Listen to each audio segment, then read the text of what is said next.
around since the 1840s as a straight temperance play. In the mid-60s, Barry Manilow and a guy named Bro Herod gave it the musical treatment. And audience participation, you boo and hiss the villain, you cheer for the hero. We had a great time. The kids were just fantastic.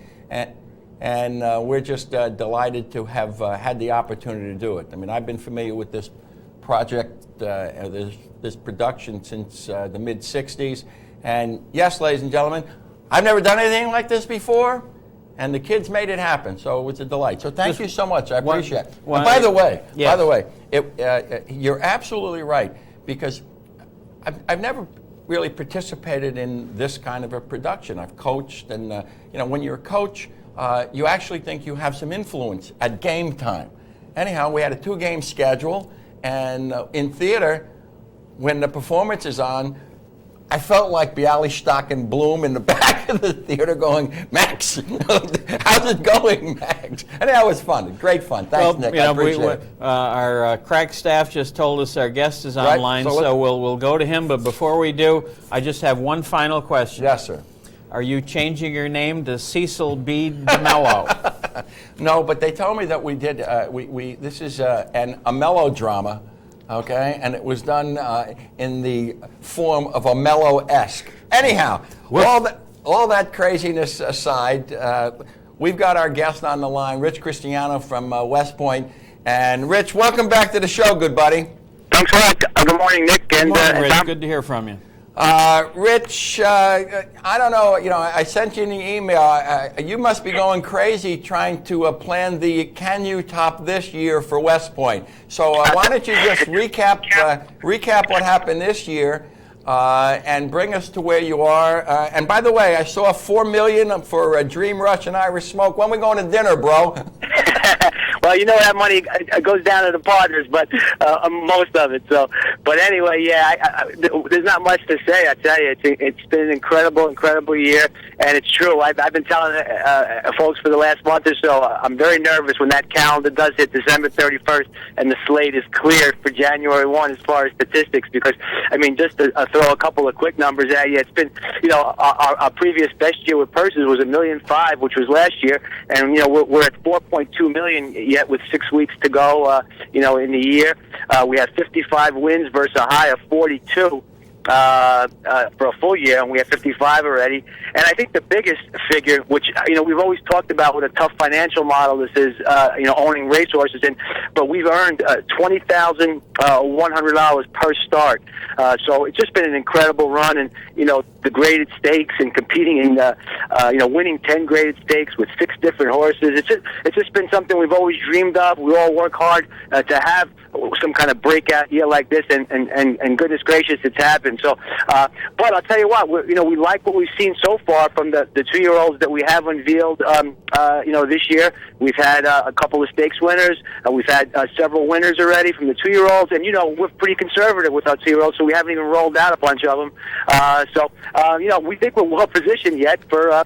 And of course, we'll have some of the older horses coming back next year. So we think we're in pretty good shape to have a solid year. But yes, it's going to be tough to top the magic of 2007. To be honest with you, Rich, could you tell our listeners a little bit, without talking about any specific horse? We don't really want to delve into your personal, the company's personal business, but what goes into the determination of selling? A successful horse like Dream Rush or the 2-year-old Irish Smoke. What are the factors that you weigh when those kind of things are determined? That's a great question, actually, and basically when it comes down to a major decision like that, we do allow the partners to vote their percentage, but it's based on a recommendation from our team and the team of experts, and that's why people come to partnerships like West Point, because you're depending on people like Terry Finley, who's been in this business since 1991, Buzz Chase, who's been in it his whole life as our bloodstock agent, and basically what they do is analyze the situation and put a recommendation out to the partners, and here's why we should or shouldn't sell. These are the numbers we should or shouldn't be looking at, and then the partners, would express, and we have to have a majority of the partners in a major decision like that say yay or nay. Of course, majority does rule, once we get past 50%, of course, the whole partnership has to go forward with it. But the partners know that going in, and that's why they come to a partnership, because they're expecting Terry and Buzz to make the right decision in those situations. And I think, very importantly, you have to look at history. We've been in the business. Terry's been in the business since '91, and quite frankly, we haven't really gotten burned in these types of situations before. And I even say that about the claiming, the horses that we do drop in for a tag for the first time and all that. We've been very fortunate in that most of the time those decisions that Terry and Buzz and those guys and the trainers, of course, are involved in that have been good ones. And that's pretty much what drives it. And of course, the jury's out, and it's like a baseball trade. You can't analyze it today, but a year from now or a year and a half from now, we'll be able to analyze if we made the right call and got maximum value for the partners with a Dream Rush and of course Irish Smoke. Well, Rich, this isn't exactly the same situation, but for the benefit of our listeners, an example might be, in this determination of when a horse is probably at their peak value and not. An example might be the Godolphin colt, Discreet Cat, who a year ago, after winning the Cigar Mile at Aqueduct, was probably worth a lot more than he is today. He's raced, 3 times since, not run well. The decision was made a year ago to keep him in training.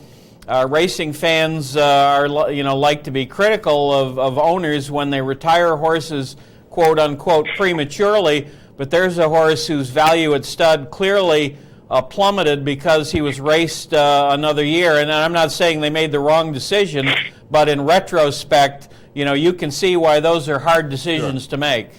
No, that's a very good example, and there's tons of examples like that, quite frankly, Again, Irish Smoke, very, very difficult decision for us, being a 2-year-old, no less. Mm-hmm. But again, I guess when it comes down to it, I think that our team would be surprised if she competes, that's our opinion, of course, at that very high level. And next year, as far as she did win the spin away, of course. For us, it was actually, you look back, it was a short but a wonderful partnership. They got 2 wins at Saratoga for the partners, and a decent payday on the back end. But we felt, again, if a horse doesn't come back and compete at the graded stakes level and win graded stakes level, next year there's a whole new set of horses who won the spin away and the test and so on, and people as far as the breeding side, and it's what has happened very recently that's going to be in everybody's memory. So that was the decision there, for instance, and again, certainly Dream Rush doesn't owe West Point or the partners anything. That was just a wonderful, wonderful partnership, multiple graded stakes, grade ones, and a tremendous payday for the partners. Rich, let's go to the West Point roster. I'm going to ask you to start with Lieutenant Ron, who ran a hole in the wind. Yeah, I tell you, that's an interesting part of our program, Tom. And I don't know if you guys are aware, but in the last few years, we've had some partners who wanted to do their kind of own thing and not with other partners, but they'd also, they're busy businessmen and they don't want to be, impeded with all the details. So basically, what we do is, we buy a horse for them and completely in our program, but they're the sole partner, and that's the situation with this horse. For instance, we bought a horse for a guy, Gil Hallenbach, who's been a partner with West Point. He was a Flashy Bull partner, actually, but he wanted to do something on his own, and they're in our program. Buzz Chase buys the horse. They're at David McCaffrey and Ocala in our program, and our trainers and our accounting and the whole bit. So, but anyway, yes. So we know Kieran had told us that this horse was pretty fast, but I think even he was stunned at the at the numbers he put up. Obviously, it was 102 buyer. Wow. I heard on the regs, it was a +3, which is the same number that Flashy Bull ran when he won the Stephen Foster, and I think the guy who Terry works with at the Rags and Chiefs said that he can't remember a debut horse running that kind of number. So we're very, very excited about him. He's down in Palm Meadows. He'll be with Kieran at Palm Meadows, and we'll take dead aim on the Triple Crown Trail hopefully with him. Mm-hmm. So we'll see what happens. Rich, let me ask you about a horse that ran yesterday. Saratoga Russell, who had the disadvantage of carrying my weight on his back as well. I picked him to win. I was impressed with Saratoga Russell, even though he did not win. He cut out some serious fractions after a little bit of a slow start from post one. Good point, Nick. And, Rick, after the race, told me, he said, absolutely, if we draw middle to outside with this horse yesterday, he's a winner. He really felt strongly about that because, being on the rail, which he's a big colt, too. I don't know if you saw it. And when we drew the rail, we had some long faces because we knew he was a real nice horse. But a big horse like that, first time out, drawing the rail in a big field. And sure enough, he did break a tad slow, as you saw. And Edgar, but, being on the rail, Edgar had to commit, and he did. And, of course, they had to go 44 and change. And they, and 109 and a piece for the whole race. Got a little leg weary late, but we couldn't be more excited. We had a bunch of partners out there, and everyone went home pretty happy. You're right, Nick. He's a real nice horse, and we think he has a very, very bright future. We're very pleased with the race. Rich, I'm going to ask you to talk about two who were sired by Broken Val. You got Grand Val, who I thought was going to debut at Saratoga. Could you fill us in on Grand Val? And then you got a Broken Val filly out heading out to California with Delassie. Yep, Grand Val, actually, you hit it right on the head. He was just about ready to go. Got a little sick on us, intestinal stuff, and boy, he couldn't shake this bug, and we were getting a little nervous there for a while, but now he's back to 100%. He's had a couple of breezes, so, yep, you'll see him in the starting gate, hopefully in December on the inner dirt at Aqueduct, I believe. And then, that other filly, interestingly enough, that's another thing that we did a little different in this program. We syndicated, I guess that was probably our 6th or 7th yearling for racing. Usually, we buy them all at the 2-year-old training sales and sell syndicate those horses. But this year, we decided to try something new, a little different, and there was tremendous reception with some of these horses, these yearlings that we syndicate, some very high-end ones. And so this was the second one we sent out to California, and son of a gun, we fully syndicated that filly in 2 days. We released it a couple of days ago, and she's fully syndicated. Right? So Jeff Bloom, who runs our California office, has done a wonderful job out there in generating interest.